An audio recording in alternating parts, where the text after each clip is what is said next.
সপ্তসুরের সাধক আপনি, সপ্তসুরের সারথি আপনি। সুরের বিদ্যুৎ স্পর্শে আপনি শ্রোতাকে আবিষ্ট করেন। অনবদ্য সুরসঙ্গতির পরশে তার মনে উন্মোচিত হয় সুরালোক। সঙ্গীত আপনার হাতে প্রাণ পায়, মনে হয় সে যেন জীবন্ত হয়ে ওঠে। কোনো ফিল্ম স্টার নেই, সাধারণত আমি অভ্যস্ত অডিটোরিয়াম খালি হবে, কিন্তু অসাধারণ ব্যাপার। বোধহয় এটা কলকাতা শহর বলেই, যে এই জন্যই বোধহয় আজকে হলটা একেবারে ভরা। আমি লোপাদিকে জিজ্ঞেস করলাম যে এত লোক এসছে, বলছে হ্যাঁ এসছে। এটা কিন্তু আপনাদের জন্য একটা জোরে হাততালি,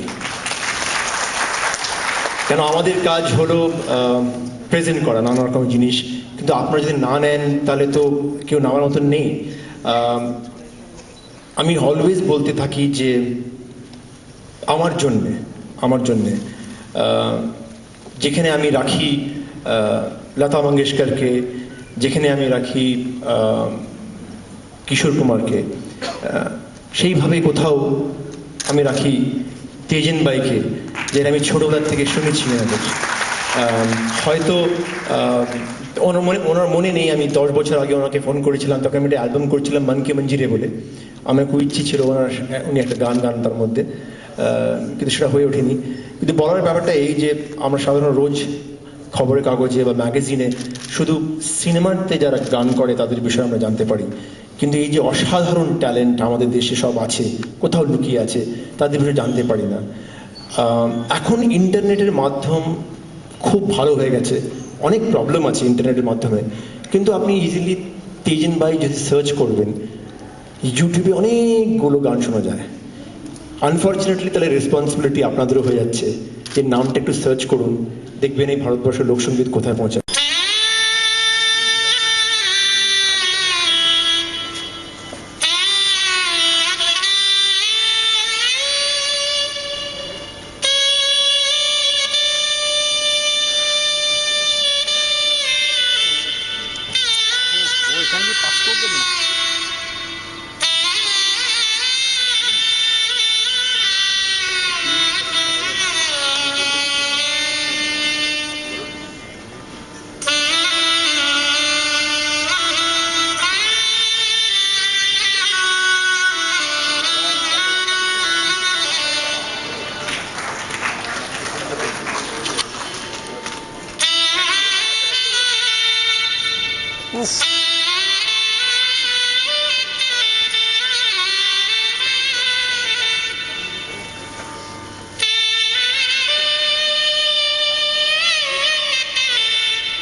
ये सारा प्रोग्राम और सारे आर्टिस्टों को इंट्रोड्यूस कराते हैं, कहाँ कहाँ से लोग आए, और आप लोगों का भी बहुत आभारी हूँ कि इतने बिस्टी में आप लोग आए सुनने के लिए।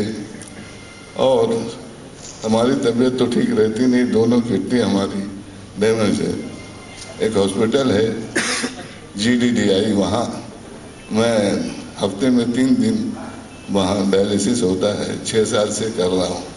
अब उतनी ताकत और ये सारी चीज़ नहीं, फिर भी इतना इन लोग का उत्सव देख के हम चले आए और मुझे बड़ी खुशी हो रही।